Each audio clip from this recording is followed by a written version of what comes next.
لا إله إلا الله محمد رسول الله. امام حاکم نے جب حضرت علی علیہ السلام کے فضائل شروع کیے تو وہ ٹاپ پہ یہ چیز لے کے آئے کہ احمد بن حنبل کہتے ہیں کہ ہمیں ذخیرہ احادیث میں جتنے بھی صحابہ کے مناقب پہ احادیث ملی ہیں سب سے زیادہ جس شخصیت کی شان میں احادیث ہیں وہ سیدنا علی بن ابی طالب ہیں. احمد بن حنبل نے ایک الگ سے کتاب بھی لکھی ہے فضائل صحابہ جس میں آلموسٹ 2000 کے قریب احادیث ہیں. وہ اردو میں ترجمہ ہو کے آ چکی ہے, ہمارے جینم شہر سے بک سے شائع ہوئی ہے. اس کے اندر اگر آپ حضرت علی کا چیپٹر نکالیں تو آپ کو اتنی زیادہ حدیث ملے گی ایز کمپیئر ٹو باقی اصحاب کے. باقی اگر کوئی مجھ سے پوچھے نا کہ مولا علی علیہ السلام کی شان میں جتنی احادیث ہیں ان میں اگر میں کہوں کہ ٹاپ پہ کون سی حدیث ہے تو یہ میری ذاتی رائے ہے, اس سے علماء کرام اختلاف بھی کر سکتے ہیں. لیکن میں نے کیونکہ ایک انجینئر ہونے کی حیثیت سے اس کی انٹینسٹی جب ڈیفائن کی ہے تو میرے نزدیک ٹاپ پہ وہ حدیث ہے جو امام بخاری اور امام مسلم نے اپنے اس چیپٹر میں فضائل علی والے میں ٹاپ پہ لی ہے کہ علی کی میرے ساتھ وہی نسبت ہے جو ہارون کی موسیٰ کے ساتھ, مگر میرے بعد کوئی نبی نہیں. اللہ اکبر. غزوہ تبوک کے موقع پر پہلا اور آخری موقع تھا کہ مولا علی علیہ السلام نبی علیہ السلام کے ساتھ اس کرٹیکل جنگ میں جو رومن امپائر کے خلاف تھی شریک نہیں ہو رہے تھے. تو آپ علیہ السلام نے انہیں عورتوں اور بچوں پہ چھوڑا, انہوں نے رونا شروع کر دیا. تو نبی علیہ السلام نے ان کی دلجوئی کے لیے فرمایا کہ کیا تم اس بات پہ راضی نہیں ہو کہ تمہاری میرے ساتھ وہی نسبت ہے جو ہارون کی موسیٰ کے ساتھ, مگر میرے بعد کوئی نبی نہیں.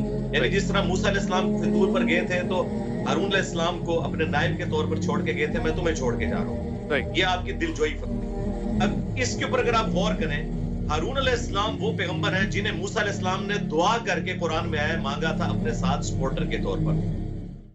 دوسرا جو امپورٹنٹ بات ہے کہ جب وہ کوہ طور پر گئے تو ان کو اپنے نائب کی حیثیت سے چھوڑ کر گئے. تیسری بات, وہ پیغمبر تھے لیکن چونکہ ختم نبوت ہو چکی ہے یہ والا ٹائٹل مولا علی کو نہیں ملا, لہذا امپلائیڈ ہے کہ اگر نبی علیہ السلام کے بعد کوئی پیغمبر ہوتا تو مولا علی علیہ السلام ہوتے. اور میں عموماً جو قادیانی ہیں انہیں بھی یہ حدیث پیش کرتا ہوں کہ اگر تمہیں امتی نبی بنانے کا شوق ہے نا تو اس امت میں جو شخص پہلے نمبر پہ حقدار ہے نا کہ وہ امتی نبی بنے وہ مولا علی علیہ السلام ہے. اس حدیث سے پتہ چلا نا, کیونکہ جس کو قرآن میں نسبت دی گئی ہارون کو موسیٰ کے ساتھ اور بخاری اور مسلم میں یہ نسبت آئی تو پھر نبی علیہ السلام کے ساتھ اگر کوئی اسسٹنٹ پیغمبر ہوتا نا تو حضرت مولا علی ہوتے, لیکن نبی علیہ السلام نے ساتھ ہی فرما دیا مگر میرے بعد کوئی نبی نہیں. تو سر اگر مولا علی نبی نہیں ہے نا امتی تو غلام قادیانی دجال تو شاہی کوئی نہیں. اس کے علاوہ بھی جتنے لوگ دعوے پیغمبری کریں وہ تو کسی کھاتے میں نہیں ہے.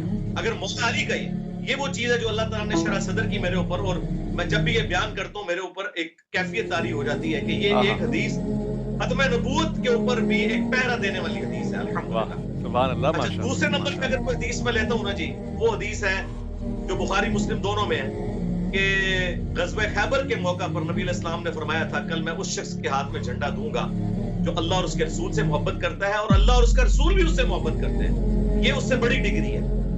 اور صحابہ کہتے ہیں ہمیں پوری رات نیند نہیں آئی. اور مسلم کے الفاظ ہیں کہ حضرت عمر کہتے ہیں یہ پہلا موقع تھا کہ مجھے بھی خواہش پیدا ہوئی کہ مجھے بھی نبی علیہ السلام یہ منصب دے دیں.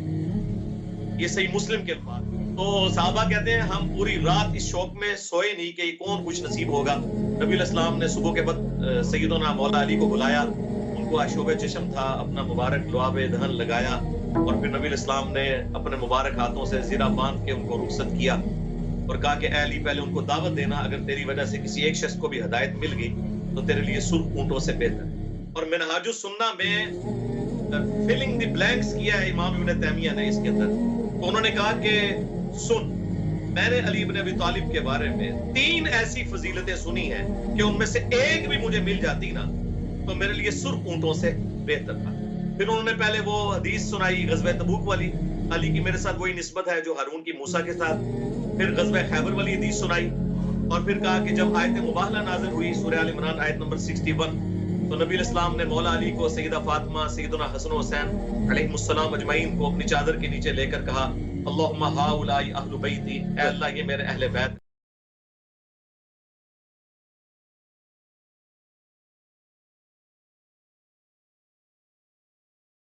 اللهم صل وسلم على نبينا محمد.